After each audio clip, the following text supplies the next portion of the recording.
Hello, everybody, and welcome to Right Here, Right Now, live Buffalo Football Talk, presented by Forefathers Organics. I'm your host, Alex Brasky, here for the Batavia Daily and Livingston County News.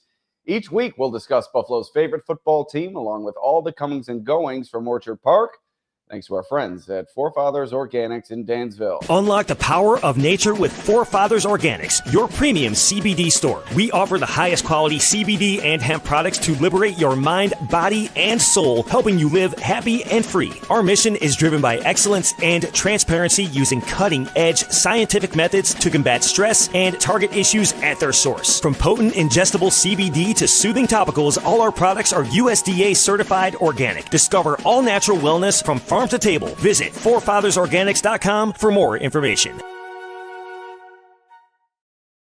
All right, less than 24 hours away from Bills versus Ravens, I think, fourth game of the year for the Bills this season. It seems like every other week the Bills are playing in a game of the year, the one against the Chiefs, now this one against the Ravens, the one against the Ravens earlier in the year. So just a bunch of big games for the Bills this year, and it's only fitting that they have one this weekend in the divisional round against Lamar Jackson and the Baltimore Ravens. Before we get to that matchup, however, I got something to say about the Kansas City Chiefs.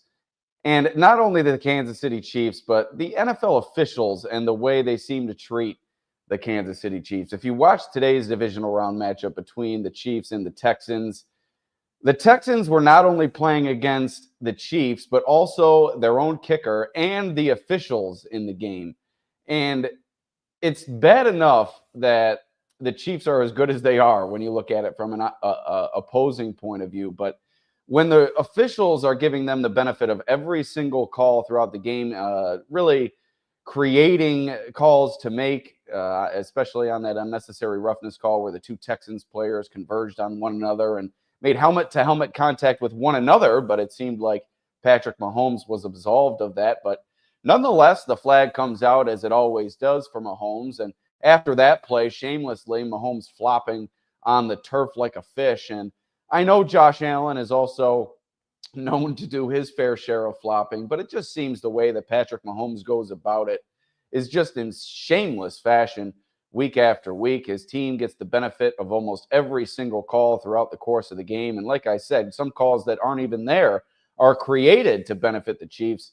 And for him to continuously try to really get blood from a stone, in a sense, with these officials is just, as I said before, completely shameless. And not only do the Chiefs seem to get all the breaks when it comes to the officials, they just seem to get all the breaks from the football gods as well. Kaimi Fairbairn, who Bills fans are much familiar with, that long field goal. I forget exactly how long it was to beat the Bills in that matchup against the Texans earlier this season. And in this game, Fairbairn misses 2 field goals, one of which was blocked. He also misses an extra point to really not even give the Texans a chance in this game. You knew the Texans were going to have to be near perfect to beat the Chiefs, and for their kicker to come out and miss an albeit 55-yard field goal, have another one blocked, and then miss the extra point, which was really critical. Just embarrassing stuff for the Texans. And it's just another game for the Chiefs where, like I said, they just seem to have the football gods on their side. And it's really becoming nauseating watching this team from, as I said before, an opposing point of view. I can't blame you if you're a Chiefs fan, if you're loving every minute of this. This is what you dream of as a fan. Your team is on the top of the mountain year after year, 2 straight championships, 3 in the last 5 seasons. Everybody seemingly hating your guts. That's what you want as a fan base. But from the opposing point of view, and somebody like me who really doesn't have as much of a dog in the fight as I used to when I grew up as a Bills fan, it's just nauseating to watch this team. It's one thing if you dominate the game and you deserve to win, which the Chiefs typically do. They do deserve to win in more cases than not. But to seemingly have everything on your side, it's just so difficult to watch week after week. And hopefully whoever wins this game between the Bills and the Ravens can put up a good fight against them next week and not have to swim upstream against the officials and perhaps their own kicker in that game like the Texans did today. But it's embarrassing for the league, really, for the officials to give the Chiefs every benefit of the call. I know that it benefits a league to have kind of the ultimate villain. You saw it for years with the New England Patriots.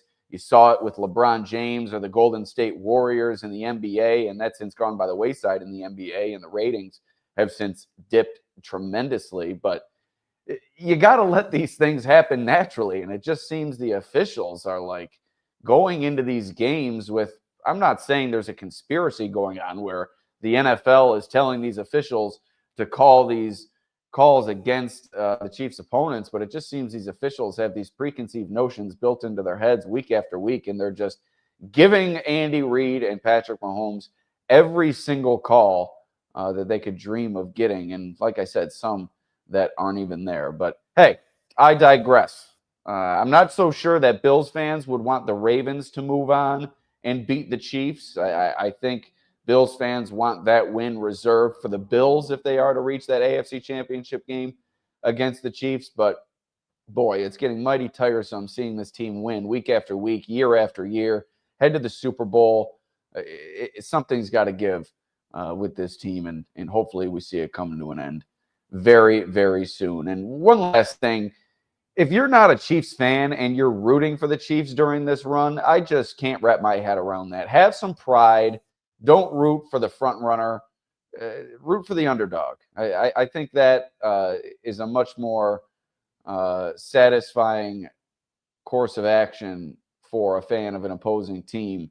I don't know why anybody who roots for another team would be rooting for the Chiefs, but officially, I do digress, and we will move on to Bills versus Ravens, which, like I said, is now 23 hours away in Orchard Park at Highmark Stadium. The weather, a major storyline for this one. Got a bit of a heat wave the last 2 days, and I'm very thankful for that heat wave. The heat in my apartment has gone out, so I don't know if that's the football gods trying to prepare me for what we're going to experience on Sunday when temperatures dip below 20 degrees and the real feel is in the negatives. But boy, I'm getting ready in every sense of the phrase here for Bills Ravens. And really what I want to discuss today before giving my prediction at the end of a quick podcast is who has the most pressure in this game. I think we touched on it earlier this week, but I really want to dive into it and kind of discuss the ramifications of a Bills win, a Ravens win, and what happens to each side, and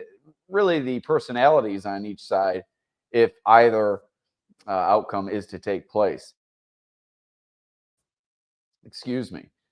But we'll start with if the Bills win. I think obviously all Bills fans are hoping that that is the case. They don't even want to wrap their head around a Bills defeat. But I think the ultimate benefactor of a Bills victory would, of course, be Sean McDermott. The demons that he's built up over the course of the past few divisional round defeats, the 13 seconds loss at the hands of the Chiefs years ago, which was brought up on the broadcast today. That was obviously a great moment for Bills fans to enjoy during Chiefs-Texans. But obviously the main benefactor, if the Bills are to win, is Sean McDermott. To exercise those demons, to put the past away, and to prove that you can win in this round and punch your ticket to that matchup with the Chiefs, which I still think there's a bridge to cross there. But with the divisional round being the stumbling block for this team each of the past 3 seasons, you really need a win in this round if you're Sean McDermott, or else you're going to enter the offseason with the same questions. Can you get it done in the playoffs? Is he just a regular season coach? Is he Marty Schottenheimer V2? I don't believe that, but certainly there's a large faction of the fan base which believes that Sean McDermott can't get it done in the playoffs, and a win over the Ravens would go a long way into proving otherwise for the Bills head coach. And like I said, there is still that bridge to cross with the Kansas City Chiefs, and I think expectations would completely reset next week if you are to get through this divisional round matchup. It would go from you have to get through the divisional round to you have to beat the Chiefs, and nothing in between is satisfactory. But I think for the time being, this win would do a big, big, big service for Sean McDermott if he's able to exercise some of those demons in this one and walk away with a win over the Ravens. And I think the only thing missing from Josh Allen's resume is a Super Bowl run. Clearly, he's had the stats in the playoffs. They're incredible, I believe. 20-plus touchdowns against 4 interceptions. He had the perfect game against the New England Patriots. Just phenomenal stuff from Josh Allen in the postseason. His stats are incredible. He, I believe, is 6-5 in the postseason entering this week's game. But those 3 straight divisional round defeats, and I know you can't really put it at the feet of Josh Allen, but this win I don't think would prove anything for Allen. I'm not sure it would really set him apart in people's eyes. I think he's already far and away one of the best postseason performers in NFL history, and he's proven as much over the past few years. And I think that Bills fans and the national NFL fan base alike views him as such. But what a win would do for Josh Allen would be one step closer to that Super Bowl run, which is what I think is missing from his resume at this point of his career. That bridge would still be there with the Kansas City Chiefs in the AFC Championship game, but you need another solid performance from Allen. Obviously, I think it does a lot more for Sean McDermott than it would for Josh Allen in this circumstance. But another person who I think it would do a lot for, who I think should be in the running for GM of the year or executive of the year. I'm not sure what the award is called, but Brandon Beane, turning this team around in the blink of an eye, letting go of all the veterans that the team did during the offseason and replacing them with new players, younger players, having them fill in pretty much seamlessly for this team. And the Bills adjusting their style of play along the way. I think Brandon Beane should be given a lot of credit for that, for kind of setting the stage for that to be possible. And I think a win this week would also just kind of give credence to the fact that Brandon Beane and the job that he did this year is one of the elite jobs by any GM in the NFL this season. And just from a team perspective in the Bills, it would be one step closer to changing the narrative around this team. The lovable losers, the team that can get close but not get over the hump. This would be getting over one hump.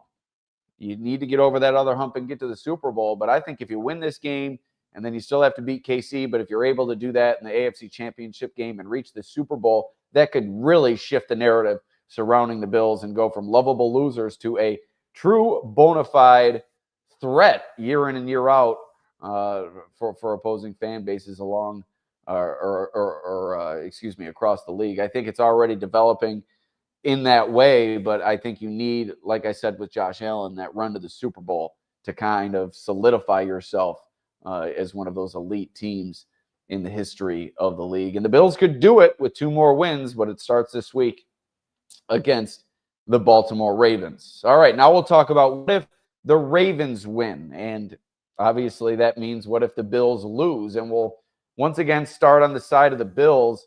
And I mentioned it before, it's just going to be another long offseason filled with the same stuff. I know as somebody who covers the team, I am not looking forward to that. Just having to deal with the barrage of criticism from fans on social media, on local radio, in the comment section, everywhere. It just wouldn't be a fun experience, not only for the media, but think about the fan base as well. Just having to go through another season of everybody around the league doubting your team and doubting its ability to pass the divisional round, calling for the firing likely of Sean McDermott, which many fans will do. The national media talking about Sean McDermott the way that they did this past offseason. I think there is so much to lose for this team if they are not to get past the Baltimore Ravens in this game. And I think obviously the main question is Sean McDermott the right coach for this team? And the pressure will be on ownership and Terry Pegula to really take a deep look into that question. Now, I don't think Sean McDermott, there's no chance that his feet will be to the fire by ownership at the conclusion of this season, no matter how this game turns out. But I think the fans will really start to question ownership and really start to force Terry Pegula's hand into taking a deeper look into whether or not Sean McDermott is the right coach for this team into the future. Because if you consistently lose in the same round and in the same fashion that they have, if it's another disastrous loss, I just think that could do so much damage to the future for Sean McDermott as the coach of this team. And although Josh Allen has had great performances in the postseason, and I think he'll be largely absolved of all criticism if the Bills are to lose this game, I think there may be some questions that start to arise from the national media. Is Allen the next version of Phillip Rivers? Does he put up great stats but can't get it done in the playoffs for whatever reason? The stats are there, but just can't seem to get it done against these great teams. Lamar Jackson, Joe Burrow, Patrick Mahomes, those seem to be the stumbling blocks. That is, if the Bills do lose this game against the Ravens. So I think there's a lot to be lost, not only for McDermott, but if you look at Josh Allen as well, a big game for the legacy of both of these people, the head coach, Sean McDermott, and the quarterback, Josh Allen. And like I said, with Bean on the other end of that, or the other side of that coin, and while I think he'd get a lot of credit for the way he's built this team this season, if the Bills are able to come away with a win, if the Bills don't come away with a win, I think people will start to ask the question, is there a flaw in the way that Brandon Bean has built this team over the past few years? It's been known largely as a finesse team by many throughout the league over the course of the past many seasons. And if they're not able to get through another tough game in the cold in the playoffs, I think those questions will start to arise once again. But the main pressure here is on Sean McDermott, secondary pressure on Josh Allen, and then I think those underlying questions about how the team is built and whether Brandon Bean has the right philosophy at the GM, in the GM role for this team to reach the Super Bowl, I think those questions will start to crop up as well. All right, before we get to kind of the Ravens side of things, let us first thank our sponsor. And we have a anti-agent here in the comment section, Cyborg from the Ravens, calling his shot. Lamar sends Bills to Cabo with Houston and Pittsburgh. We'll have to see, Cyborg. We'll have to see how it all plays out. I'll give you my prediction at the end of this podcast. But first, we'd like to thank our sponsor, Forefathers Organics in Dansville.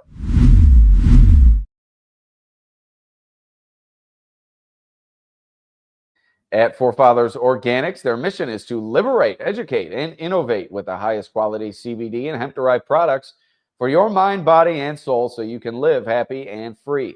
Visit them at 87 Franklin Street in Dansville, online at forefathersorganics.com, or call them at 585-335-2223 to learn more about the products they offer.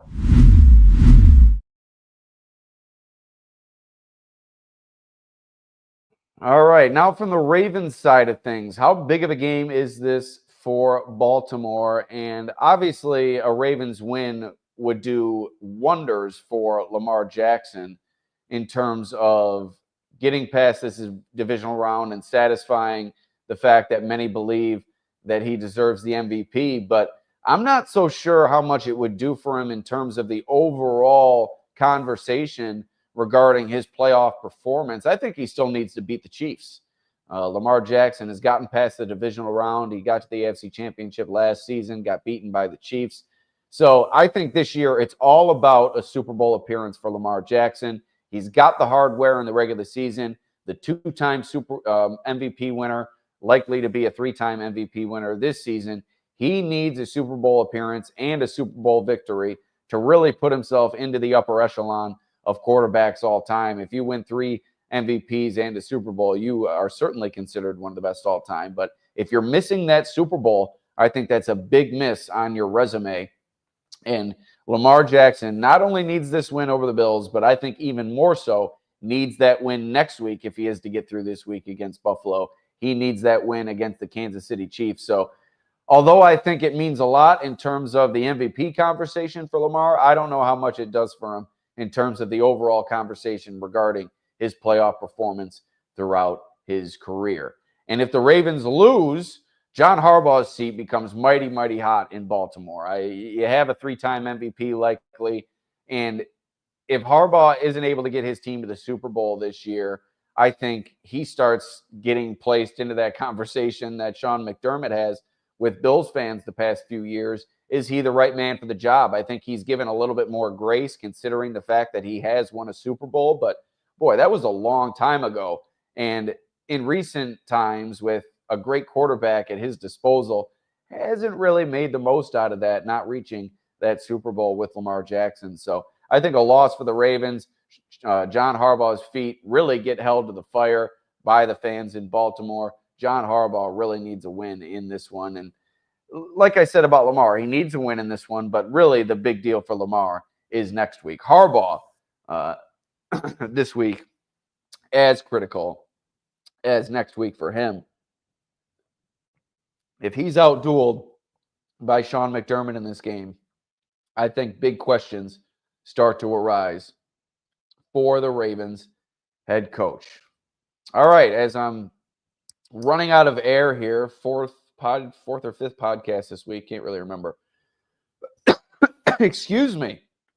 Let me give you my prediction for this game. And I do have it as a Bills win. I don't often pick the Bills to lose. There haven't been many games that this team has been an underdog entering the game, especially at home. But this is the outlier. The Bills are the underdog entering this game. The Ravens are the favorite. But give me the Bills to win a shootout 35-34. I think the Bills inch one step closer to a coveted Super Bowl berth. And what I think happens in this game is I think the Buffalo defense comes to play. I think Matt Milano helps shut down Lamar Jackson. I think the tight ends get held in check. Derrick Henry gets held to under 100 yards rushing and 2 turnovers for Lamar Jackson in this game. I think Christian Benford comes away with an interception, and DeMar Hamlin gets his hands on one as well. And then Josh Allen, the passing game, are going to do just enough. A career-defining win, some may call a legacy game for the Bills QB and head coach. So give me the Bills to win 35-34 over the Baltimore Ravens on Sunday night. It's going to be a good game. It's going to be chilly in Highmark Stadium, so make sure you bundle up, bring some layers, bring some hand warmers, some feet warmers, whatever you got to do. Bring a thermos filled with chicken soup, hot chocolate. I know that hot chocolate is always a go-to for me, especially in the Bills press box. They have a little hot chocolate bar with some marshmallows and some peppermint and chocolate. Oh, it's so good that you can put in there. I'm a big hot chocolate guy. Not a big coffee guy. I like to stick with the hot cocoa. That's going to be my play tomorrow in the press box, which does get a little bit chilly. I mentioned this before. I don't know if it was on this show, but my partner in the press box, Mookie Hawkins, usually brings a space heater to heat us up during the game. I think I might bring one of my own, although I don't know if that will shut down the power grid at Highmark Stadium. We don't want to have a Ravens Super Bowl situation where the lights went off in New Orleans. So maybe we'll have to workshop that. But in any event, 35-34, Bills win is what I'm picking. And you can find all of my coverage on thedailynewsonline.com. Also, Bills Digest, most recent edition, has been released earlier this week. You can get prepared for this playoff preview that is free to our subscribers. And you will also, if you do subscribe, you'll receive that and the other issues that we produce throughout the year. So thank you for joining us. Enjoy the night game between the Lions and, who is it? The Rams, I believe. Lions and the Rams. So enjoy that game. Let me see who that game is. I've been locked in on the AFC. I talked about this yesterday, though. I should have remembered. No, it's not the Lions and the Rams. Lions and the Commanders. I don't think the Commanders have really much of a chance in that game. So give me the Lions. Give me the Lions big. And give me the Bills to beat the Ravens. But thank you for joining us, and we'll see you next time.